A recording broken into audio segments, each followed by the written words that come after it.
यकूब आतिफ साहब की रिहाइश का बिल्कुल बाहर।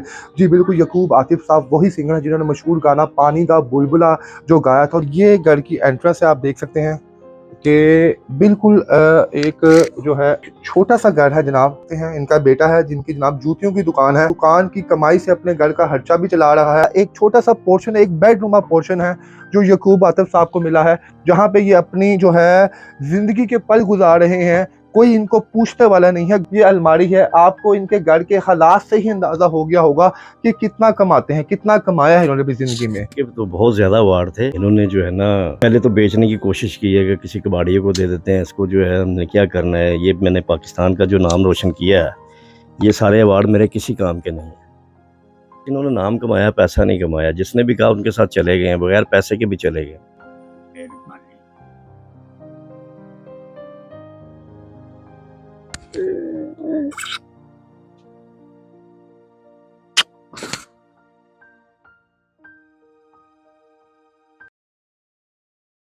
जी अस्सलाम वालेकुम नाज़रीन, मैं हूं आपका मेज़बान इर्तज़ा भट्ट और आप देख रहे हैं आरपी प्रोडक्शन। नाज़रीन, इस वक्त मौजूद हूं मशहूर लेजेंड अदाकार, सिंगर, लिखारी और रैप स्टार यकूब आतिफ साहब की रिहाइश का बिल्कुल बाहर। जी बिल्कुल, यकूब आतिफ साहब वही सिंगर हैं जिन्होंने मशहूर गाना पानी दा बुलबुला जो गाया था। दुनिया भर में इनको मकबूलियत मिली थी और बोहेमिया जैसे रैप स्टार ने इनको उस्ताद का दर्जा दिया था और कहा था कि रैप स्टार ईजाद करने में यकूब आतिफ साहब जो हैं उनका नाम सरफ़हरिस्त है। यकूब आतिफ साहब ने लातादाद जो है गाने और अपने जो है परफॉर्मेंस दी और इनके बारे में ये भी इन्होंने पाकिस्तान की 500 एक्ट्रेस को जो है अपने रैप में इस तरह नाम दिया था कि वो तहरीक का हिस्सा बन गए। हिंदुस्तान में इनको मशहूर अवार्ड से नवाजा गया। आइए हम आपको इनका घर दिखाते हैं और दिखाते हैं किस ये कसम बसरी की हालत में रह रहे हैं। आइए मेरे साथ। जी नाज़रीन, ये घर का मेन एंट्रेंस है और इनका घर जो है इस वक्त लाहौर रेलवे हेड क्वार्टर्स का एक क्वार्टर का जो है हिस्सा, क्वार्टर इनको मिला हुआ है। ये घर की एंट्रेंस है, आप देख सकते हैं कि बिल्कुल एक जो है आज एक छोटा सा घर है जनाब। यहाँ पे वो लेजेंड रह रहा है जिसको सैकड़ों अवार्ड ज़िंदगी में मिले हैं। इनके बारे में ये मशहूर था यकूब आतिफ के बारे में। यकूब आतिफ साहब जब हिंदुस्तान गए थे तो हिंदुस्तान के उस वक्त का जो मौजूदा गवर्नर थे, इन्होंने खसूसी तौर पे इन्हें अपने घर में मदऊ किया था और ये कह के बुलाया था कि मेरी बेटी आपका गाना सुने बगैर नहीं रह सकती। जो आपने जो पानी दा बुलबुला गाया हुआ है, तो मेरी बेटी की ख्वाहिश थी कि जब भी ये फनकार पाकिस्तान आए तो खसूसी तौर पर इन्हें घर पर इन्वाइट किया जाए। ये आप इनके घर के जनाब मनाज़र देख सकते हैं। इनका बेटा है जिनकी जनाब जूतियों की दुकान है, जो अपनी जूतियों की दुकान की कमाई से अपने घर का खर्चा भी चला रहा है और उसके अलावा जनाब इनके दूसरा जो बेटा है वो भी काम करता है और अपने वालिद साहब के जनाब जितने भी मेडिकल्स के जो खर्चात हैं वो पूरा कर रहे हैं। डेली का 15 से 2000 रुपया इनकी अद्वियात पे आता है। इनके भाई का, इनके बेटे का जैसे हमने बात की तो उन्होंने बताया कि 1500 से 2000 रुपया लग रहा है, जो बड़ी मुश्किल से हम लोग जो हैं अपने वालिद साहब पे कर रहे हैं। ये आप घर के मनाज़र देख सकते हैं कि जैसे आप ये ऊपर देख लें, ऊपर पोर्शन में कि किस तरह जनाब छोटी छोटी चीज़ें रख के इन्होंने जनाब एक घर बनाया हुआ है। यहाँ पे वो लोग जो ये कहते हैं जनाब फनकार तो अपनी ज़िंदगी में बहुत ज़्यादा पैसा कमाते हैं जनाब, जब आखिरी दिनों में आते हैं तो इनके ऐसे हालात क्यों हो जाते हैं। वो तमाम बातें भी हम यकूब आतिफ साहब से पूछेंगे कि उनके ये हालात क्यों हुए हैं। ये एक छोटा सा किचन है बस, जिसे आप किचन कह लें, आप बरामदा कह लें, यानी कि इसी के अंदर ही उन्होंने किचन बनाया हुआ है। इसी के अंदर ही लॉन्ड्री है, इसी के अंदर ही कपड़ों की अलमारी है, इसी में फ्रिज लगी हुई है और इसी छोटे से एरिया में वॉशरूम भी है। ये ऊपर भी एक पोर्शन है जहाँ पे रहते हैं। उस शख्स का घर आपको दिखा रहा हूँ जिसने बड़े सगीर पाको हिंद में अपनी आवाज़ से राज किया।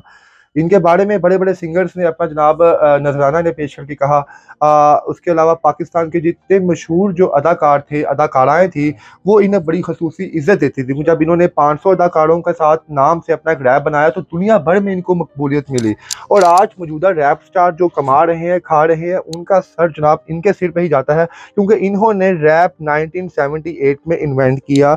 ये एक छोटा सा कमरा है, आप देख सकते हैं कि इस कमरे के अंदर ही जनाब यहाँ पे इस बेड पे जनाब जो है यकूब आतिफ साहब के बड़े बेटे अपने बीवी बच्चों के साथ रहते हैं और इसी कमरे के अंदर जनाब इन्हें जगह दी गई है जहाँ पे कि यहाँ पे यकूब साहब जो हैं यहाँ पे ये रहते हैं। ये वही यकूब साहब है जनाब जिनका नाम जब चलता था तो पूरी पूरी हॉल फुल हो जाते थे और लोग जो थे जनाब इनका नाम सुनने के लिए आ जाते थे। ये वही यकूब साहब है जो जनाब एक कमरे में एक जिंदा कब्र की तरह बन चुके हैं कि यहाँ पे जनाब पुरसाने हाल इनका कोई नहीं है, कोई पूछने वाला नहीं है। ये आप एक कमरा देख सकते हैं, कमरा एक छोटा सा पोर्शन, एक बेडरूमा पोर्शन है जो यकूब आतिफ साहब को मिला है, जहाँ पे ये अपनी जो है जिंदगी के पल गुजार रहे हैं। कोई इनको पूछने वाला नहीं है। गवर्नमेंट ऑफ पाकिस्तान के किसी शख्स ने इन्हें नहीं पूछा, किसी इनके साथी फनकार ने नहीं पूछा। ये आप मेरे पीछे देखें, ये अलमारी है। आपको इनके घर के हालात से ही अंदाजा हो गया होगा कि कितना कमाते हैं, कितना कमाया है इन्होंने अपनी जिंदगी में। ये इनके पीछे अवार्ड्स पड़े हुए हैं। इनके बेटे से पूछेंगे कि जनाब कि ये अवार्ड्स इनको कहाँ कहाँ पे मिले हैं। अस्सलाम वालेकुम सर। काशी भाई कैसे हैं आप? ठीक है सर। काशी भाई ये हमारे साथ नाज़रीन को बताएं कि अवार्ड्स यहाँ पड़े हुए हैं, क्या इनको इतने ही अवार्ड्स मिले थे या और भी अवार्ड मिले इन्हें? नहीं, इनके तो बहुत ज़्यादा अवार्ड थे। तो इन्होंने जो है ना पहले तो बेचने की कोशिश की है कि किसी कबाड़ियों को दे देते हैं, इसको जो है हमने क्या करना है, ये मैंने पाकिस्तान का जो नाम रोशन किया है, ये सारे अवार्ड मेरे किसी काम के नहीं हैं। ये मुल्क से बाहर भी गए हैं, शहरों में, मुख्तलिफ शहरों में जाके शोज़ करते थे अपने गाने का, पाकिस्तान को जो है पाकिस्तान का नाम रोशन करते थे। तो आज मैं देखता हूँ उनको तो पूछने वाला ही कोई नहीं है। तो इतना बड़ा नाम है इनका माशाल्लाह। इतने हर फनकार के साथ इन्होंने काम किया हुआ है, छोटे से छोटे और बड़े से बड़े। आज दुख होता है कि आपके वालिद ने 50 से ज़्यादा साल पाकिस्तान को दिए और आज वो एक जिंदा लाश की तरह यहाँ पड़े हुए हैं, तो कोई पूछने वाला नहीं है। गवर्नमेंट लेवल का कोई शख्स इनकी हेल्प नहीं कर रहा। दुख होता है? बिल्कुल दुख होता है, क्यों नहीं होता है, दुख तो बहुत होता है, लेकिन कर भी क्या सकते हैं। सियासतदानों को अपनी पड़ी हुई है, वो उसके केस उठा रहा है, वो उसके केस उठा रहा है।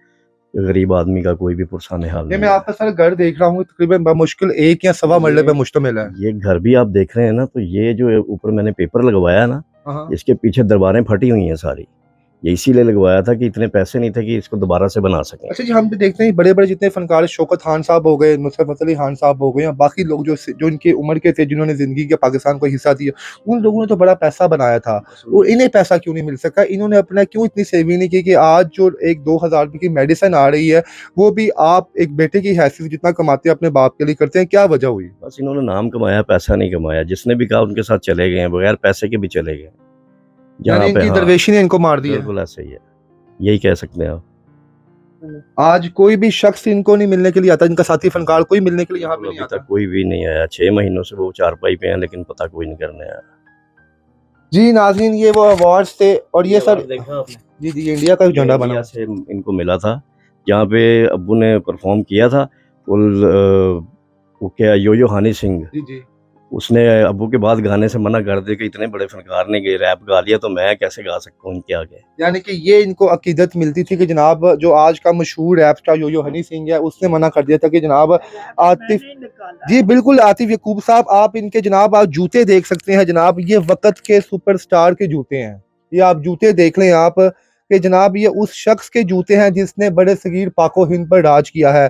कि जूते भी प्रॉपर जो हैं इनको इस वक्त इस मौजूदा हालात में वो भी नसीब नहीं हो रहे कि अच्छे जूते और अच्छे कपड़े पहन सकें। यकूब साहब इंशाल्लाह ताला जनाब हमारी दुआ है,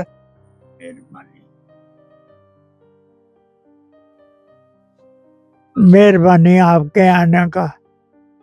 आपके आ जाने से वो एक कल है मीना से ना मैं से दिल में जाता है मेरा आपके हाथ डाले से। हम ऐसे ही जनाब रौनक बनाई रखेंगे आपके पास।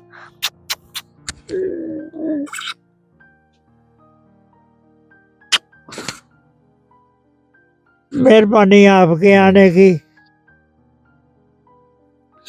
यकूब साहब आप बड़ी खूबसूरत शख्सियत हैं और ज़रूर मुझे यकीन है कि जो शख्स दरवेश होता है उसको अल्लाह पाक कभी भी जनाब रुस्वा नहीं करता। वक्ती तौर पे फॉल डाउन लाजमी आता है और शायद आप पे आया।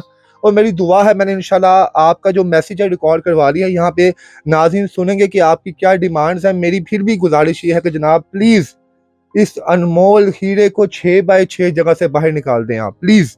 गवर्नमेंट ऑफ पाकिस्तान से मेरी गुजारिश है और उन आला और मखीर खुदरात से गुजारिश है, उन फनकारों से मेरी गुजारिश है। देखिए फनकार सांझी होते हैं, ये वही आतिफ यकूब है जो आपके साथ अलहमरा में बैठते थे। ये वही आतिफ यकूब है कि बाड़ी स्टूडियो में जब जाते थे तो सारे फनकार खड़े हो जाते थे। आज तमाम फनकारों से मेरी गुजारिश है कि आज इस आतिफ यकूब को, इस बाप को, इस भाई को आपकी ज़रूरत है।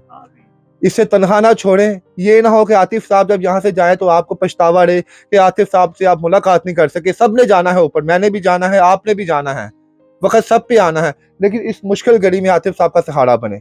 इस वक्त इनको आपकी ज़रूरत है और इंशाल्लाह मुझे यकीन है कि इनके साथी फनकार दोस्त इनका हाथ ज़रूर बनेंगे। इसके साथ ही अपने मेज़बान को इजाज़त दीजिए। अल्लाह।